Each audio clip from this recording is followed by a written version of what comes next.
사도신경으로 신앙 고백하시겠습니다. 나는 전능하신 아버지 하나님 천지의 창조주를 믿습니다. 나는 그의 유일하신 아들 우리 주 예수 그리스도를 믿습니다. 그는 성령으로 잉태되어 동정녀 마리아에게서 나시고 본디오 빌라도에게 고난을 받아 십자가에 못 박혀 죽으시고 장사된 지 사흘 만에 죽은 자 가운데서 다시 살아나셨으며 하늘에 오르시어 전능하신 아버지 하나님 우편에 앉아 계시다가 거기로부터 살아있는 자와 죽은 자를 심판하러 오십니다. 나는 성령을 믿으며 거룩한 공교회와 성도의 교제와 죄를 용서받는 것과 몸의 부활과 영생을 믿습니다. 아멘. 우리 찬송가 456장 찬송 하나님께 드리겠습니다. 456장입니다.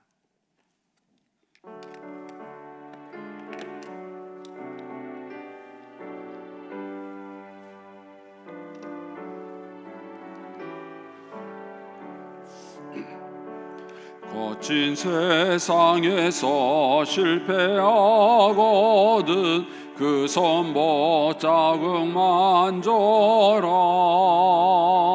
고된 일 하다가 힘을 얻으리 그 손못자국만 줘라.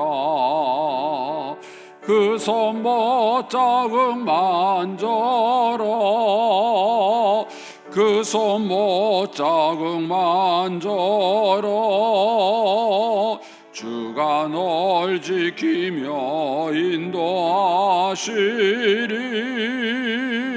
그 손못자국만 줘라.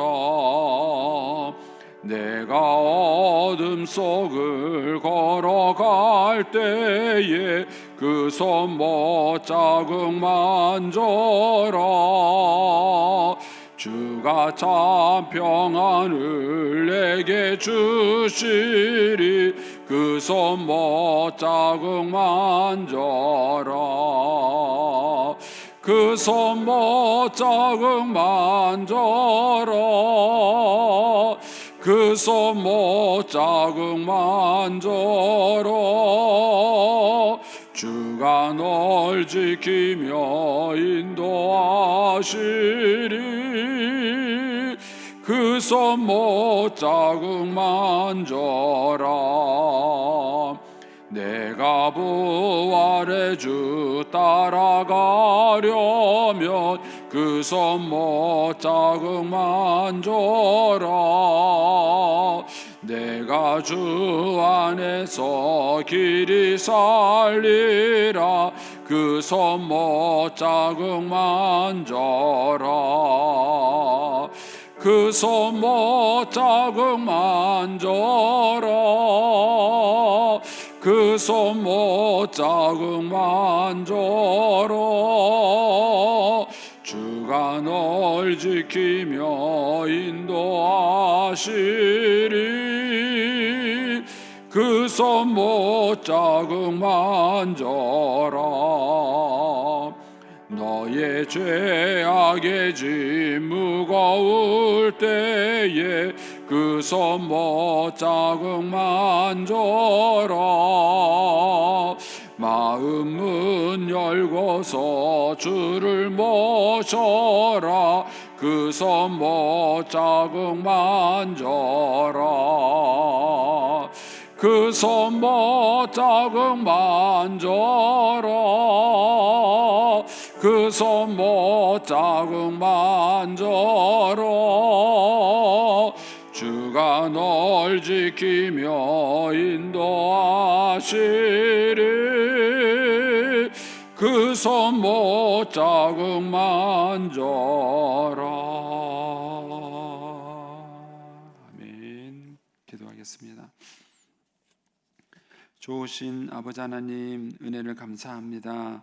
지난 간밤에도 저희들을 주님 품 안에서 편히 쉬게 해주시고 또 이 새벽에도 저희들을 주 앞에 불러주심을 감사합니다.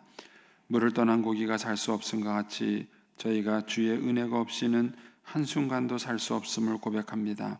이 새벽에도 말씀과 기도 가운데 저희들을 만나주시며 주의 성령으로 충만케 하여 주시옵소서. 기도의 영을 부어주시고 마땅히 간구할 것들로 기도할 수 있게 하여 주옵소서. 주님께 감사의 예물, 또 일천번제 예물, 11조 예물을 주님께 드립니다. 믿음으로 순종으로 감사로 드리는 예물을 주님께서 기뻐 받으시고 약속하신 하늘의 복과 땅의 복으로 충만하게 채워 주옵소서. 주의 은혜로 종의 가정들을 형통케 해주시며 그 자녀들을 축복하여 주시옵소서. 예수님의 이름으로 축복하며 기도하옵나이다. 아멘. 오늘 아침 말씀은 시편 9편 11절에서 20절까지 말씀입니다. 시편 9편 11절에서 20절까지입니다. 같이 봉독하겠습니다.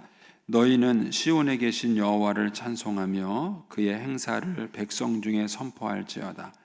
피 흘림을 신문하시는 이가 그들을 기억하시며 가난한 자의 부르짖음을 잊지 아니하시도다. 여호와여 내게 은혜를 베푸소서. 나를 사망의 문에서 일으키시는 주여, 나를 미워하는 자에게서 받는 나의 고통을 보소서. 그리야 하시면 내가 주의 찬송을 다 전할 것이요 딸 시온의 문에서 주의 구원을 기뻐하리이다.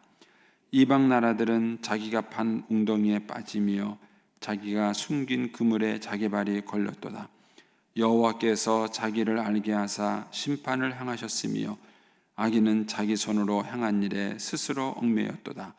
악인들이 스올로 돌아가며 하나님을 잃어버린 모든 이방 나라들이 그리하리로다. 궁핍한 자가 항상 잃어버림을 당하지 아니하며 가난한 자들이 영원히 실망하지 아니하리로다. 여호와여 일어나사 인생으로 승리를 얻지 못하게 하시며 이방 나라들이 주 앞에서 심판을 받게 하소서. 여호와여 그들을 두렵게 하시며 이방 나라들이 자기는 인생일 뿐인 줄 알게 하소서. 아멘. 이 새벽에도 주의 은혜와 축복이 함께 하시기를 축원합니다. 우리가 이제 인생을 살아가는 동안에 이제 여러 가지 시련과 이제 어려움을 당할 때가 있죠. 그런 이제 어려움을 당하게 되면 사람은 이제 두 가지 이제 혼란에 빠집니다. 이제 하나는 이제 지적인 혼란이에요. 그런 상황 속에서 자기가 어떻게 처신해야 될지, 또 어떻게 행동해야 될지, 또 뭐가 옳고 그른지에 대해서 사람이 이제 혼란에 빠집니다. 어려움을 겪게 되면 소위 말하는 이제 판단 능력을 이제 잃어버리게 되는 것이죠. 그리고 두 번째 이제 혼란스러운 것은 이제 감정적인 혼란이에요. 두려움, 불안, 분노, 미움, 원망, 이런 감정들이 이제 어떤 어려움을 처하게 되면은 막 소용돌이 치게 되는 것이죠. 그래서 이제 이 두 가지 문제를 이제 어떻게 정리하느냐 하는 것이 결국은 우리가 이제 고난과 시련들을 이겨내는 방법이에요. 우리가 이제 우리의 자녀들을 키울 때도 이제 자녀들이 인생을 살아가는 동안에 반드시 이런 어려움을 겪어요. 또 겪는 게 축복이기도 합니다. 왜냐하면은 인간은 태어날 때부터 죄성을 가진 그런 성품을 가지고 태어났기 때문에 이런 고난과 연단을 받지 않으면 사람이 겸손해지지 않고 또 이렇게 하나님 앞에 깨달음이 없게 돼요.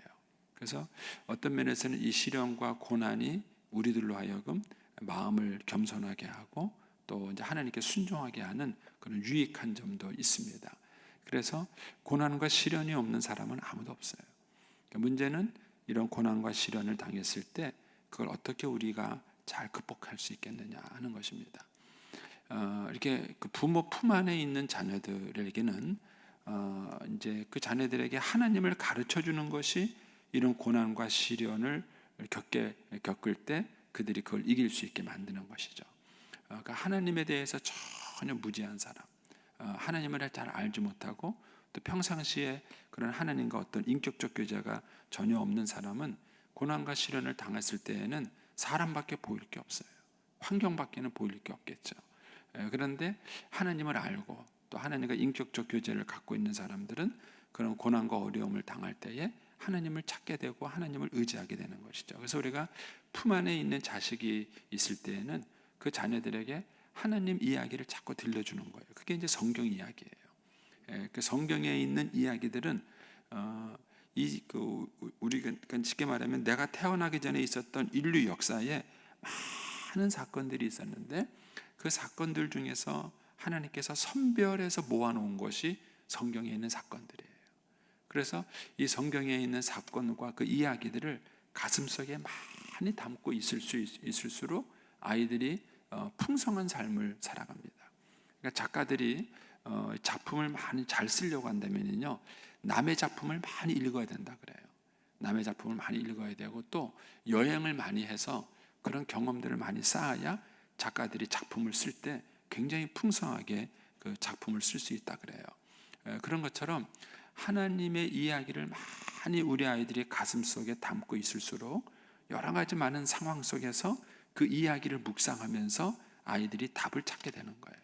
그래서 어렸을 때 다른 이야기를 들려주는 것보다 아이들에게 하나님 이야기를 많이 들려주는 거예요. 제가 이제 우스갯소리를 하는 얘기지만 저는 어렸을 때 무슨 이렇게 귀신 이야기 이런 이야기를 많이 들었어요.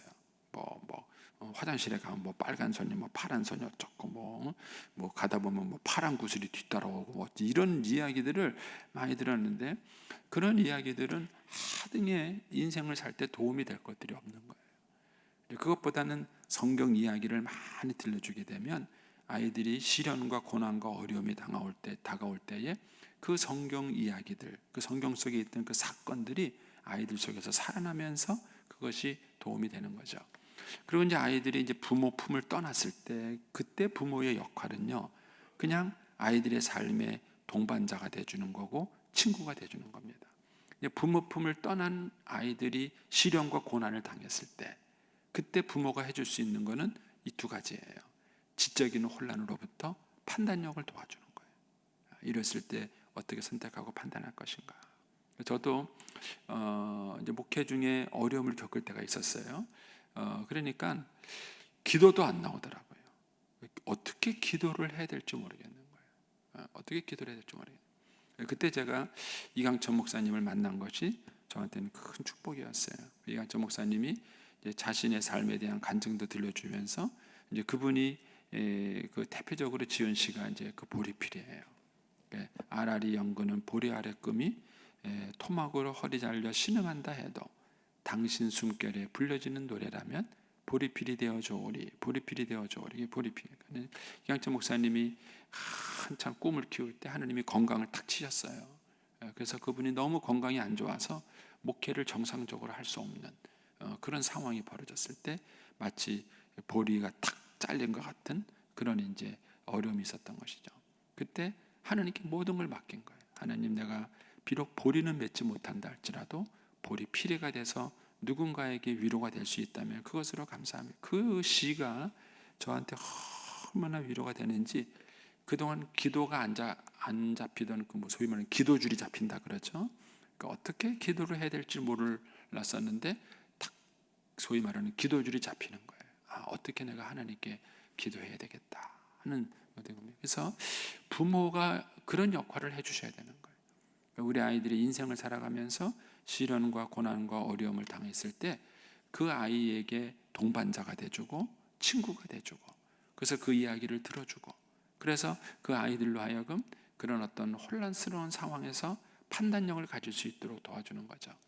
그리고 이제 또 하나 중요한 역할이 뭐냐면은 감정을 받아주는 거예요. 감정을. 그러니까는 시련과 어려움이 있는 사람은 그 감정이 되게 혼란스러워요. 막 롤러코스터를 타는 것처럼 막 감정이 계속 기복을 갖고 있는 거죠. 그런 감정적인 기복이 있는 사람을 감정을 받아주는 게 중요한 거예요. 그러니까 그 사람이 얘기가 중요해요. 그 사람 얘기는 절대 논리적이지 않습니다. 고난과 환난 가운데 있는 사람의 얘기는 논리적이지 않아요. 근데 그거를 논리적으로 들으려고 그러시면 안 돼요. 마음을 들으시려고 그래야 돼요. 얘기, 그러니까 가슴에 있는 얘기를 들으시려고 그러는 거죠. 그런 것들을 이제 얘기를 막 쏟아놓고 하면서 때 그 얘기를 받아줌으로써 감정을 안정시키는 거죠. 그래서 이런 감정들이 안정이 될 때에 그 사람이 이제 다시 거기서부터 회복을 갖게 되는 것입니다. 이제 오늘 이 시편 9편이 그런 그 다윗의 혼란이 이 속에서 잘 해결되는 것을 보는 겁니다. 이제 어제에 이어서 이제 계속 보시면 오늘 다윗이 당하고 있는 그 어려움을 거기에 이제 그렇게 표현하고 있어요. 13절에 가시면 나를 사망의 문에서 일으키시는 주예요. 또 12절에 가면은 피 흘림을 신문하시는 이게 나와요. 그러면은 지금 다윗이 당하고 있는 어려움에는 사망의 문에 갈 만큼 어려움이 있는 거예요. 그러니까 죽을 만큼 그런 힘든 일이 있는 거예요. 그 내용이 뭔지는 있지 않아요. 이제 그런 것이 있는 거죠. 그리고 13절에 가면은 나를 미워하는 자에게서 받는 나의 고통, 이겁니다. 여러분은 미워하는 자를 만나본 적이 있으신가요? 그 사람이 꼭 멀리 있는 사람만은 아니에요. 자기 남편일 수도 있고요, 아내일 수도 있고요, 뭐 부모일 수도 있고요, 자식일 수도 있어요. 또 심지어는 또 같은 교회에서 생활하는 그런 믿음의 동역자가 있어요. 그래서 어떤 분이 저한테 그러더라고요. 예배드리러 올 때마다 그 양반이 보인다는 거예요. 예배드리는 게 은혜가 안 된다는 거예요. 너무 힘들다는 거예요. 하나님이 보여야 되는데 하나님은 안 보이고 예배드리러 올 때마다 그 사람이 보이는 거예요. 얼마나 힘들겠어요. 그러니까는 여기서 이제 나를 미워하는 자라는 이런 표현을 보면 다윗에게 그런 그 사람으로부터 받는 그런 고통이 있었던 거예요.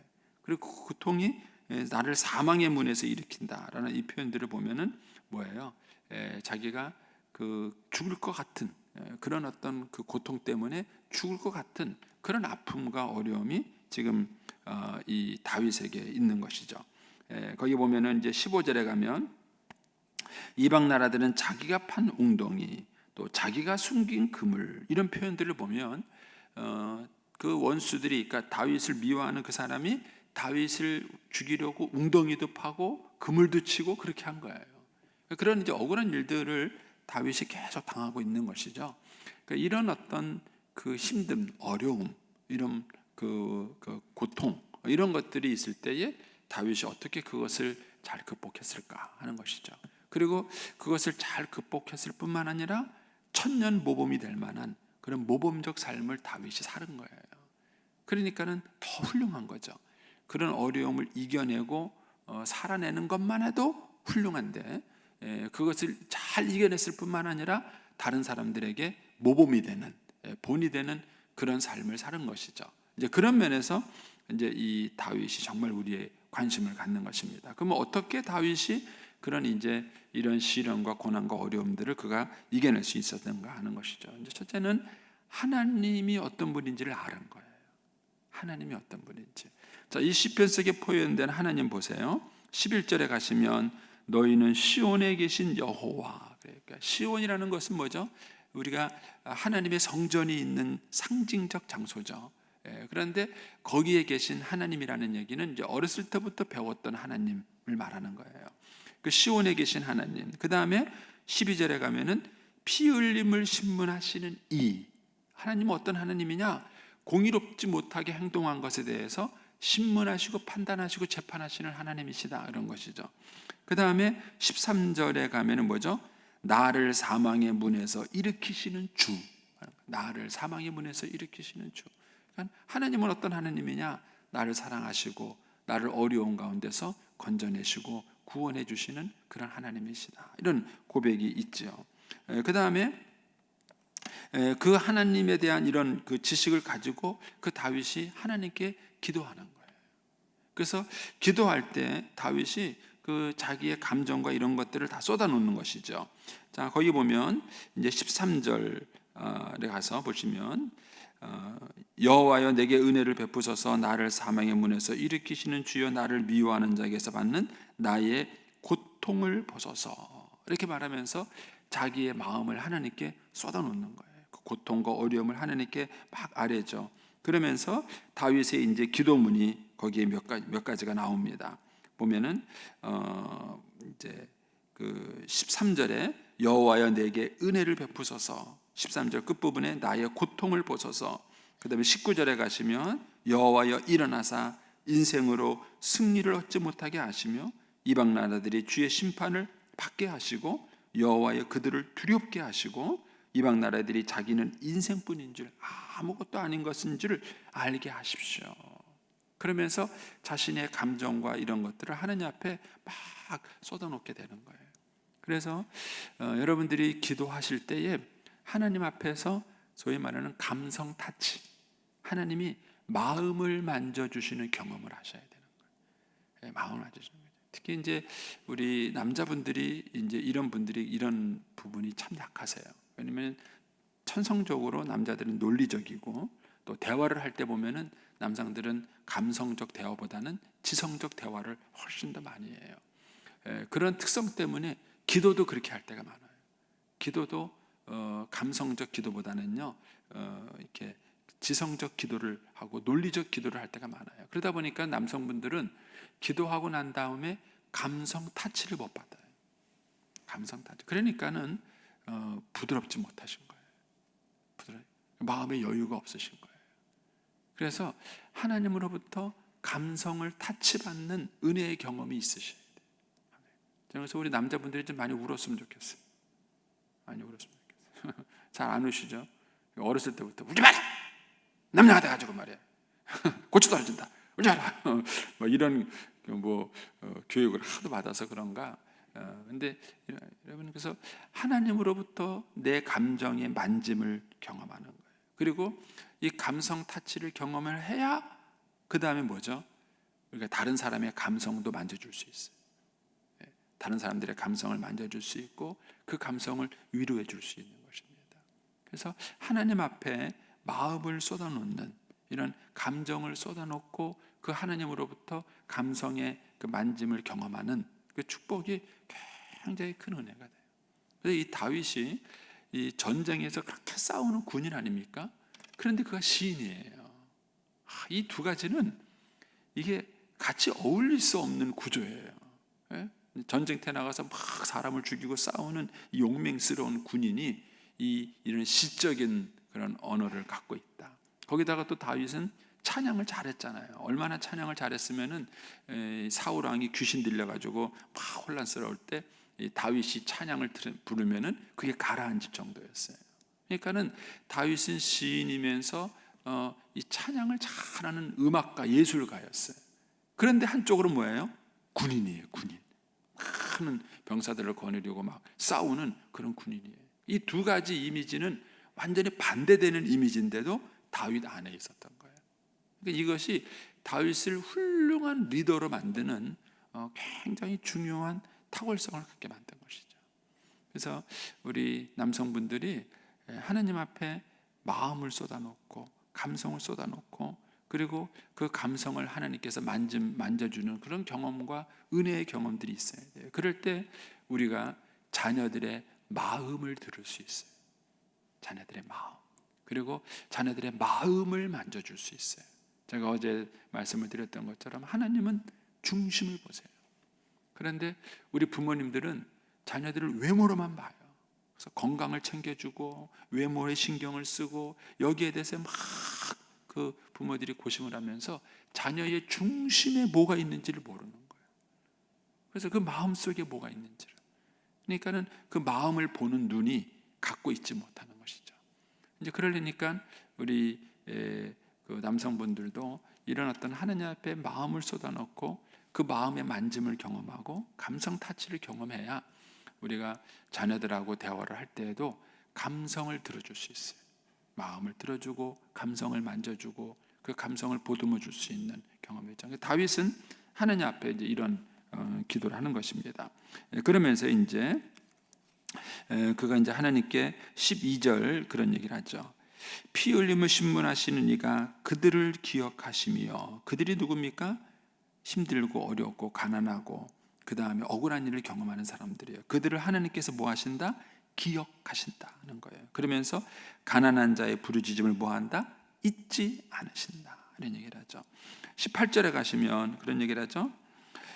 궁핍한 자가 항상 잃어버림을 당하지 아니하며. 그러니까는 다윗은 지금 억울한 일을 당하고 시련을 겪는 거예요. 그런데 누구한테도 돌봄을 받지 못하는 것이죠. 그런데 그런 상황들을 계속 겪었을 때 사람들이 겪게 되는 것은 뭐냐면 외로움이에요. 아무도 내 곁에 없다.